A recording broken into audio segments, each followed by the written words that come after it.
yana da labarin wani mutumina ne sosai.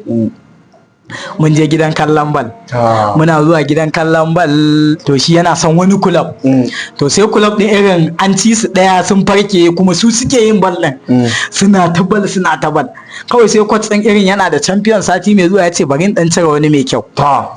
Kawai coach din nan ana daga canji, wannan abokin namu kawai ya taso ya dinka wait ya kalli TV ya kalla ka wait wa shi zaka cire ba wait wallahi wait wa shi zaka cire ba din kaka cire shi ce la ilaha illallah wai kai ya cire shi cikin TV ba yana kallon TV yana mata wait ba da ka cire ba da ce kai kawai na mutane kamar labarin wani gaya ne dan madari idan kallo an ci madara uku wai saboda ana cinta uku wai saboda irin ka gane kawai kwakwalo iya yi da kwakwalo irin ko an mai ba daidai ba kawai sai ya tafi gida ya je ɗauko tsani wai ana kare ne baya gani a na san ita bala ita na da wannan abu bolin kunya in dai ana bal kuka bari aka dinga cin kuto akwai matsala a daman ai shi ne wallahi inda aka ci guji za ka yi gaba ɗaya kallon bal din ya fita ma a ranka kwata masu kallon mu da sauraro a nan za mu da sa'aya cikin wannan shiri namu a dandalin mu kyakyata.